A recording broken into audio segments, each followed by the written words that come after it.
Buenas tardes, nos encontramos aquí con el profesional Paulo Ochoa, a quien le vamos a realizar la entrevista el día de hoy.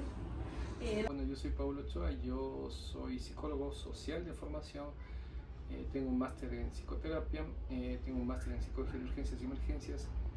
He sido voluntario de Cruz Roja desde los 14 años, luego, o ahorita actualmente soy voluntario bombero, soy psicólogo de los bomberos, trabajo ya algunos años también y he estado en algunos desastres, desde el desastre de la Josefina entre Paute y Azuay, pues Cuenca.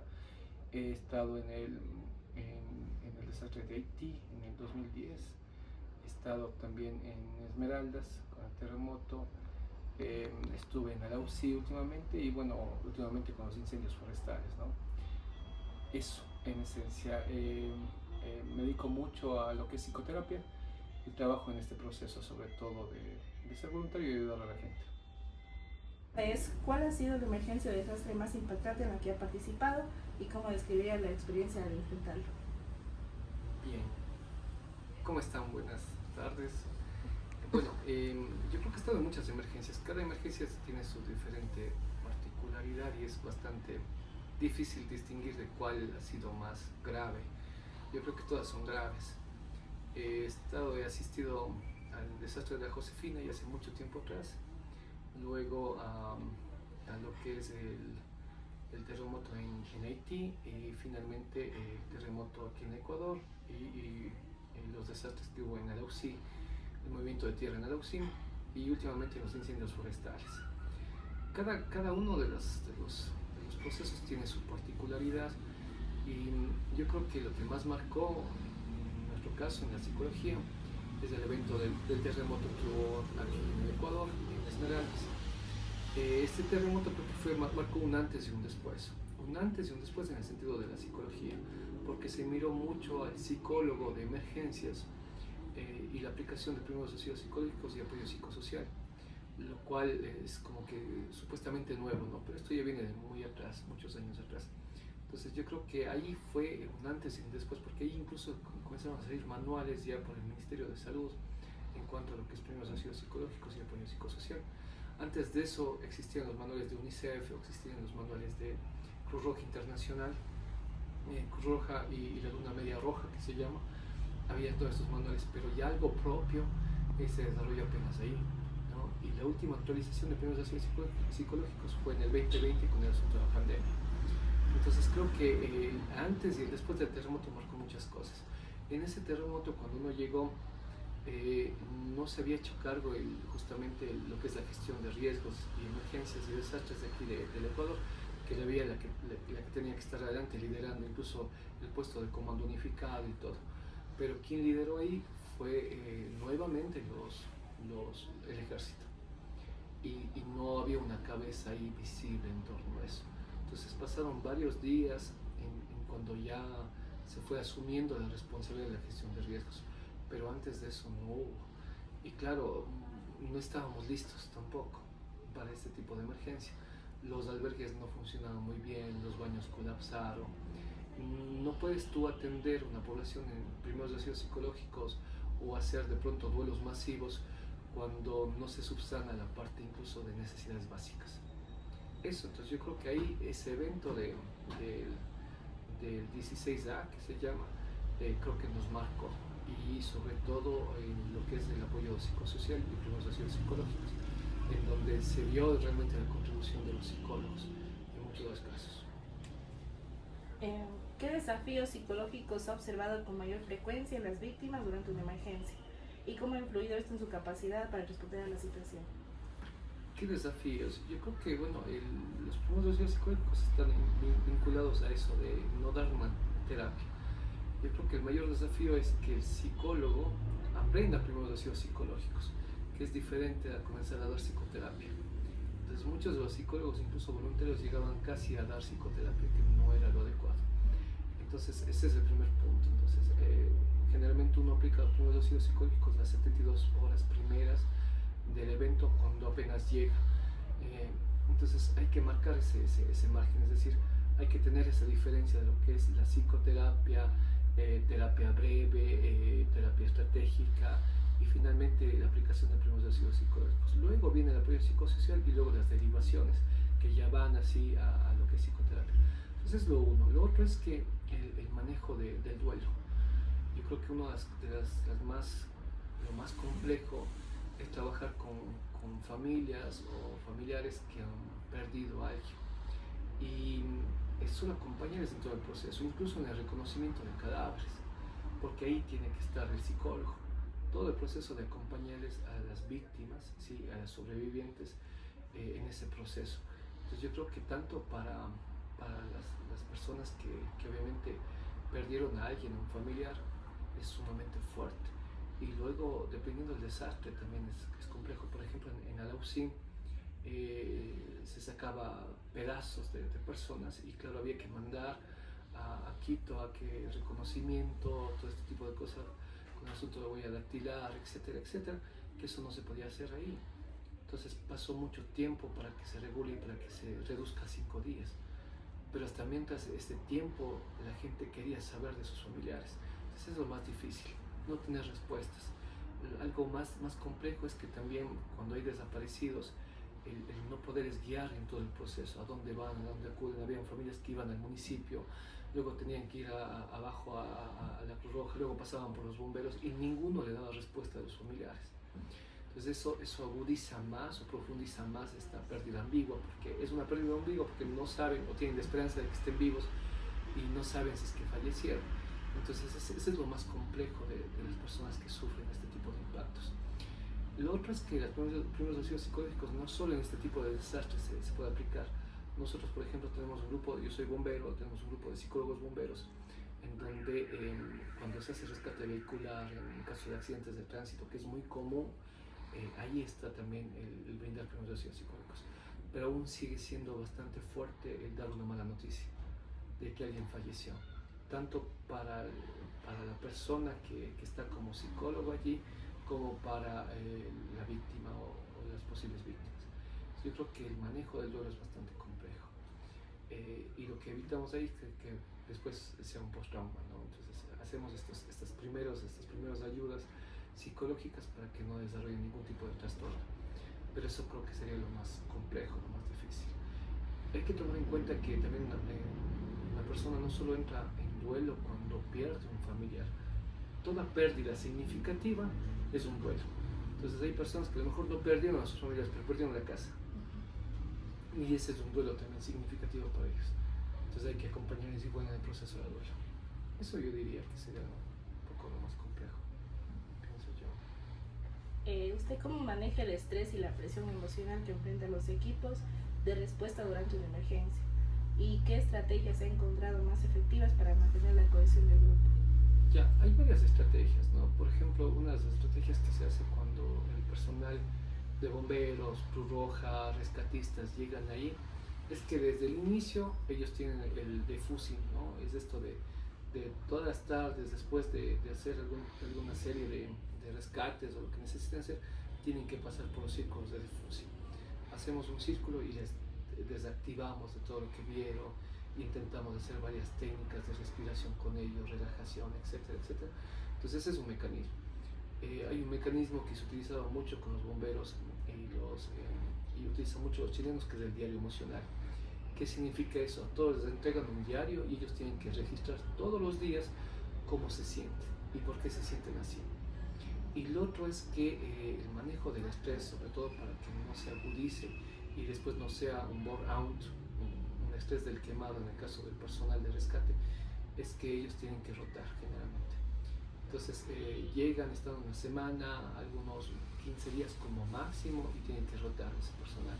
Y tienen que, aunque sea, volver otro personal del mismo cuerpo de bomberos, pero volver diferente. En lo posible intentamos de que si vuelven 2 veces ya no vengan después. Y luego necesitan en algunos casos las atenciones externas, es decir, necesitan evaluaciones externas. Muchos de los bomberos no están también dispuestos o listos porque hay mucho personal que ingresa como voluntario sobre todo y hacen todo el curso de capacitación de los bomberos, que son 6-8 meses, pero finalmente tampoco están dispuestos como para mirar tanto dolor o a afrontar de que mientras vas rescatando sacas a una persona que literalmente está cortada a pedazos. Entonces ellos no están para eso. Entonces con ellos hay que hacer mucho el proceso de fusing, desactivación, utilizamos técnicas de respiración, todas las técnicas de primeros ácidos psicológicos, pero finalmente también es pasar la capacidad al grupo para que ellos también tengan un proceso de apoyo. Y como digo, la idea de no quemales es que siempre hay un proceso rotativo. Incluso dentro del mando unificado, el mando unificado es en donde se reúnen todas las mesas para atender al personal y para atender a las víctimas, ¿no? Y en la mesa 4, por ejemplo, que es de apoyo psicosocial, siempre se pide que los bomberos estén rotando, que no se queden más allá de 15 días, porque luego se queman. Entonces siempre hay el cuidado del cuidador y hay que entrar en esa fase. Entonces para manejar este estrés tiene varias técnicas. Por ejemplo, en Esmeralda se puso el muro de los lamentos, ¿no? Se pegó varios papelógrafos en diversos lados con un marcador para que las personas escriban, ¿sí? Esto del diario emocional, como digo, y luego hacer estos círculos de desactivación constantemente todos los días con diferentes grupos de personal de rescate o de sanitarios. Entonces eso ha funcionado, ¿no? Sin embargo, siempre es bueno que después del evento, pasado al menos los 3-4 meses, trabajar igual con el personal. Puede que aparezcan algunas alertas ahí. Lo malo o lo lamentable es que en el caso del cuerpo de bomberos, por ejemplo, no hay un psicólogo ahí. O sea, hay voluntarios psicólogos, pero no hay un psicólogo de planta. Y eso pasa en todas las estaciones de bomberos. Entonces deberían tener también un psicólogo, no solo el paramédico que está bien, no solo el personal de rescate que está bien o los bomberos de formación, sino un psicólogo de base allí. Pero no se tiene, y el psicólogo debería estar formado en psicología de emergencia. ¿Puede compartir un ejemplo de una situación en la que el apoyo psicológico marcó una diferencia significativa para una víctima o un equipo durante el desastre y qué aprendió de ese caso? Yo creo que todos los casos marcan un antes y un después, ¿no? Con el apoyo psicológico y con la ayuda psicológica. Yo creo que hablaría de muchos casos, ¿no? Casos como que les ha cambiado la vida, que les ha transformado la vida, porque finalmente surgió el proceso de resiliencia. Este rato casos, por ejemplo, uno que recuerdo es que había una madre en Esmeraldas que quería mandar a su hijo porque no tenían con quién quedarse, y era una madre adolescente, y el rato que se le dio el apoyo, factores de protección, se quedó agradecida porque ella literalmente quería regalar a su hijo, porque no tenía cómo mantener, no tenía la casa, todos sus familiares habían fallecido, de 9 miembros, ella era la única. Entonces cuando recibió todo el apoyo psicosocial y luego ya vincularle con el MIES, vincularle con las ayudas del Estado y todo eso, este rato es una persona que yo le vi, no sé, hace un año y medio, y está bien, está trabajando, está estudiando y se va solo. Entonces son como procesos de éxito, digamos, de los que uno puede ir midiendo. Pero generalmente seguir todo o hacer todo el seguimiento, que sería lo más adecuado, hacer todo el seguimiento, ver hasta dónde llega, no podría decir. Pero sí entiendo que muchas de las personas, cuando encuentran a alguien a quien se siente apoyado, escuchado, la escucha activa, por ejemplo, y este proceso de acompañamiento, se sienten bien, muchas de las personas. Y yo creo que esas son historias de éxito para un psicólogo, si es el caso. Pues hay muchas, ¿no? Pero la que recuerdo es esta específica de esta chica que tenía creo que 17 años y vivía con 9 miembros de su familia, y los 9 miembros de su familia fallecieron. Ella se quedó literalmente sola y quería tener a su bebé y quería regalarlo. Entonces nosotros trabajamos ahí, se intervino, y hoy en día está estudiando todavía, y creo que le falta un ciclo o 2 por terminar, tiene una ayuda del Estado, recibe un bono, tiene ya su casa que le dio el Estado igual, y su guagua va a la guardería. Entonces eso es una historia de éxito, sí. Creo que hay más, pero pienso que esa, porque vi desde el inicio hasta el final cómo está ahora. Eso. ¿Y qué diferencias ha notado en las necesidades psicológicas de las víctimas según el tipo de emergencia? Por ejemplo, un desastre natural como un terremoto frente a una emergencia causada por el hombre o como un conflicto armado. Ya, yo no estuve en conflictos armados. Alguna vez participé yo en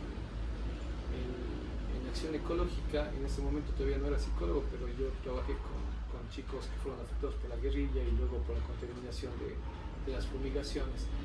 Y lo que he visto, por ejemplo, de muchos de los chicos de allá, cuando se les hacía estos test psicográficos de que dibujen la persona, no dibujaban ni la nariz, ni dibujaban la boca, y era porque no podían hablar, no podían quejarse, tenían miedo de decir las cosas. Uno no sabía ahí quién era de la guerrilla, quién era de soldado, porque todos usaban el mismo color, el mismo uniforme y todos andaban armados. Entonces estos chicos, cuando nosotros accedimos un poco a trabajar con ellos, a hacer estos test psicográficos, en la mayoría de las cosas, casi el 90% dibujadas sin nariz y sin boca. Entonces era como que impactante.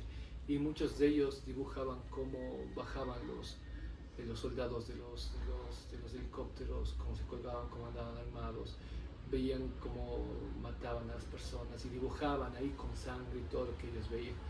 Entonces yo creo que eso es la diferencia de vivir un conflicto armado, porque no puedes hacer mucho, no puedes hablar. En cambio, un desastre, de algún modo te permites dialogar, hablar y ser escuchado.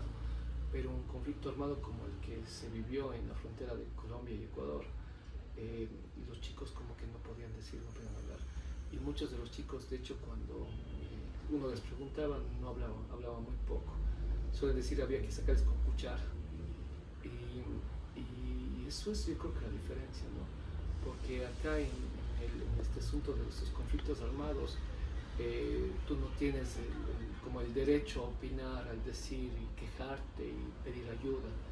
Acá en cambio en la emergencia como que sí, porque la gente habla, incluso en los dibujos, cuando trabajas con los niños, los chicos expresan, dicen lo que piensan, exponen, entonces les ayuda un montón a liberarse. Pero en un conflicto armado es bien complejo, porque finalmente no puedes nomás hablar, no puedes nomás decir. Y tenía mucho miedo, había más temor allí que el temor del desastre, ¿no? Claro que está esto de que vuelve a temblar la tierra. Por ejemplo, en Esmeraldas los chicos jugaban al terremoto y los papás decían, pero ¿por qué los niños juegan así? Y era su modo de sacar lo que habían vivido.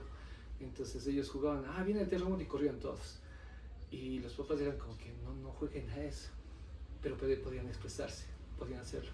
Los chicos en conflicto armado se quejaban y dibujaban y no querían exponer, no querían hablar, por ejemplo, porque les daba miedo.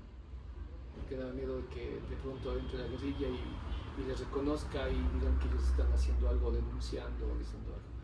Y como digo, había este particular de que el 90% dibujaban sin nariz y sin boca. Y uno utiliza la nariz y la boca justamente para poder hablar, decir lo que piensa y eso. Eso creo que podría ser. Como sexta pregunta tenemos, ¿cómo se asegura de que las víctimas reciban apoyo psicológico adecuado cuando los recursos son limitados o el acceso a servicios de salud mental es complicado después de un desastre? Ya, bueno, en el asunto de la atención primaria desde las 72 horas, que son primeros auxilios psicológicos, se trabaja ya con un esquema, ¿no? Y es un esquema de atención. Por ejemplo, usted sigue el ABCDE, que es todo el esquema de primeros auxilios psicológicos. Y finalmente la D es justamente de las derivaciones, es decir, usted hace el último proceso después del acompañamiento, deriva usted al Ministerio de Salud, deriva al hospital, etcétera, para que ellos vayan a la atención psicológica. ¿Cómo me aseguro? Porque se supone que en esta cadena de atenciones todos estamos unificados para dar la atención a las víctimas. Por ejemplo, en el AUSIM, después de las derivaciones, muchos de ellos fueron al IES, a pesar de que no tengan seguro, y otros fueron al hospital. Y lo que hicimos nosotros días posteriores es irnos al hospital, y en el hospital la directora nos facilitó varios lugares, varios espacios para recibir a la gente. Entonces siempre estuvo abierto eso, y así uno garantiza todo el proceso, digamos, que se cumpla, ¿no? El problema aquí también es que a veces cuando no se atienden las necesidades básicas de las personas que han sufrido algún tipo de desastre, es que ellos prefieren atender eso primero. Por ejemplo, si no se les distribuye de forma adecuada la comida, los víveres, entonces la gente no va a ir a atención psicológica. Entonces ahí se rompe este asunto de que ellos vayan a atención psicológica. Es como que, a ver, no tengo para qué comer, no me voy a ir donde el psicólogo. Entonces es muy necesario que primero se atiendan las necesidades básicas y luego sí se pueda trabajar. Por ejemplo, ahí en Haití, cuando se abrió el campamento de Cruz Roja, la gente no había recibido todavía los alimentos. Y se abrieron varios campamentos, pero en el primer campamento que se abrió, la gente entró y fue como llevándose todo. Se llevaron uniformes, se llevaron cascos, se llevaron radios, etcétera, etcétera. Y fue por una necesidad de que no se les atendía.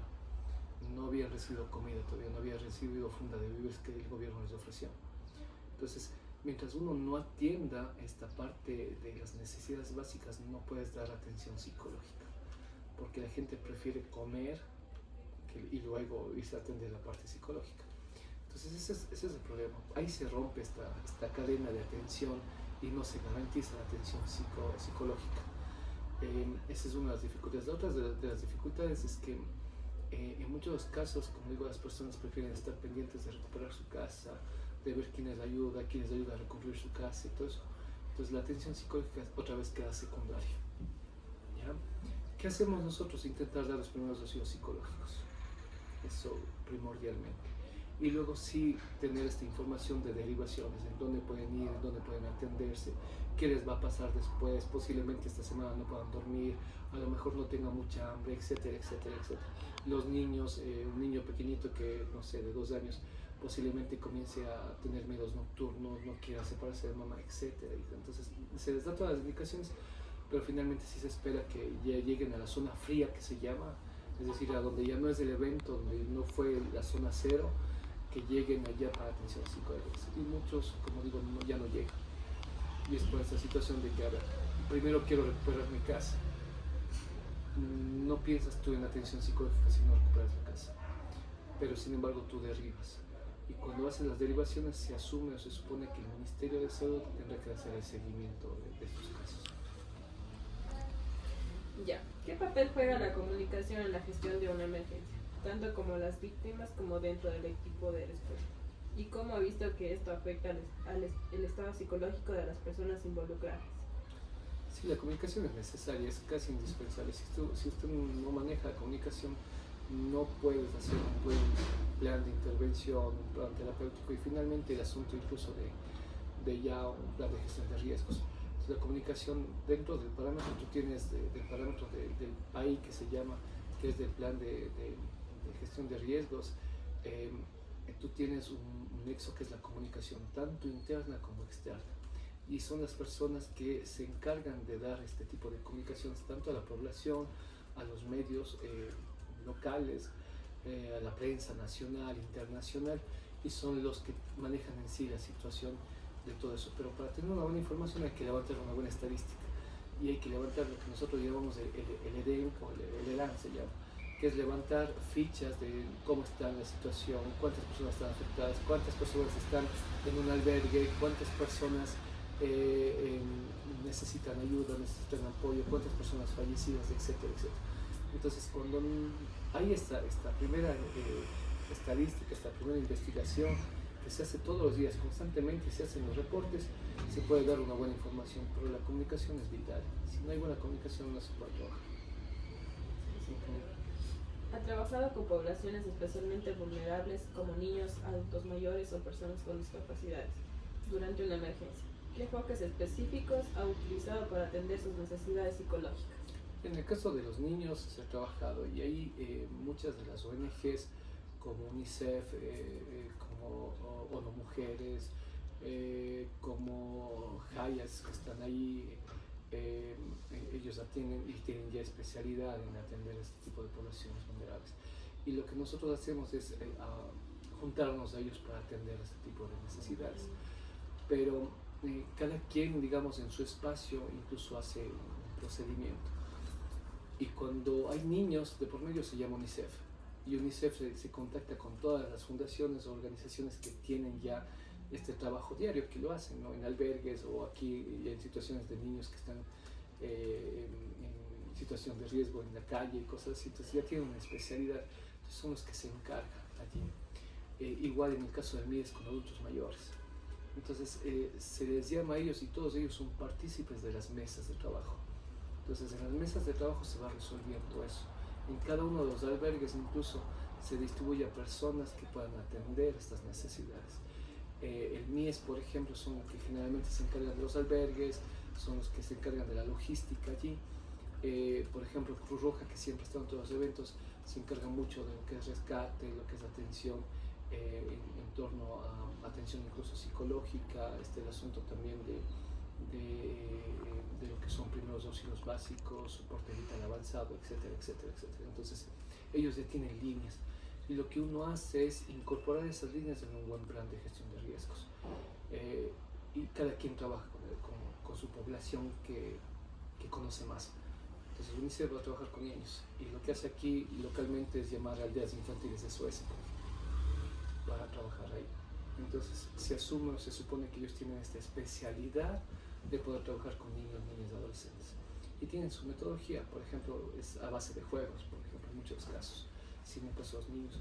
La protección para los menores, trabajar en torno a la ley, protegerles, vincularles, porque puede que los primeros días, como no hay ni ley ni orden, hay procesos de violación. Entonces lo que ha hecho también ahí es que entra ONU Mujeres, entra también PNUD para el asunto de alimentos. Es decir, usted tiene un montón de ONGs nacionales y ONGs internacionales que ayudan en un tipo de desastre como ese. Y cada quien tiene su especialidad para trabajar ahí. Entonces lo que usted hace es coordinar y así se maneja mejor. ¿Cómo evalúa el impacto psicológico a largo plazo de un desastre en las víctimas?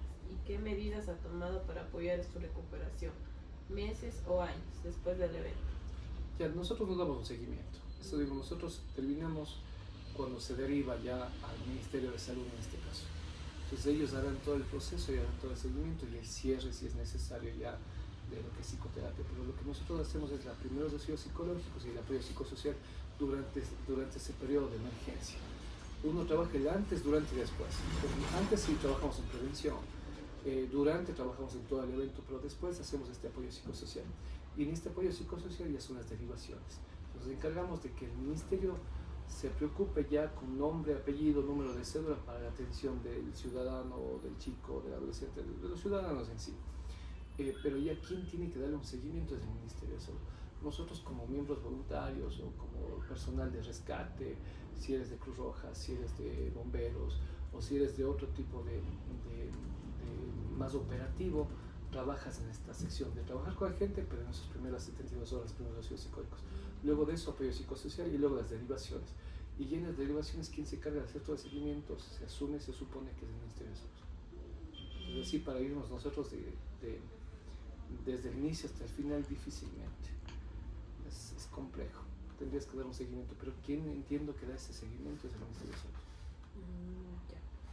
¿Qué lecciones personales o profesionales ha aprendido a lo largo de su experiencia en emergencias? ¿Y qué desastres que hayan cambiado su forma de abordar el apoyo psicológico en esta situación? Yo creo que se aprenden más herramientas. Yo creo que una de las lecciones es que un psicólogo de emergencias tiene que ser como el plomero, andar con una cajita de herramientas siempre, pero también tener la creatividad. Porque, y digo esto del plomero porque metafóricamente nos parecemos en el sentido de que si un plomero llega a desarmar un tubo de agua y su herramienta ahí no calza, no entra para girar, él va a ser creativo y va a meter a lo mejor un hilo, va a meter algo de metal por detrás para jalarle al tubo y luego enroscarle, ¿no? O desenroscarle. Y yo creo que eso hacemos la gente de primeros auxilios psicológicos. Lo que me ha dado es el aprendizaje, aprender nuevas herramientas, implementar nuevos tipos de formas de trabajar con las personas, manejar duelos masivos, que creo que es lo más complejo. Y eso ya te da experiencia para abordar. ¿Y qué me ha enseñado a mí personalmente a ser más humano? Eso. Ya, muchas gracias. No sé qué nos recomendaría o cómo nos aconsejaría a nosotros. Estamos en este proceso de todavía estudiando, preparándonos. ¿Qué nos diría? Que se especialicen en algo. Sí, que se especialicen en algo y que busquen también algo de esencia que sea su significado. Por ejemplo, para mí mi significado siempre ha sido ser voluntario.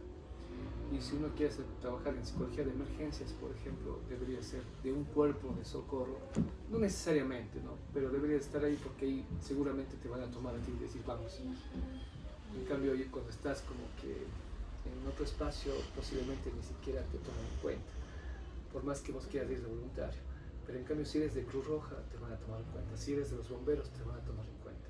Y más con la formación psicológica. Entonces, eso.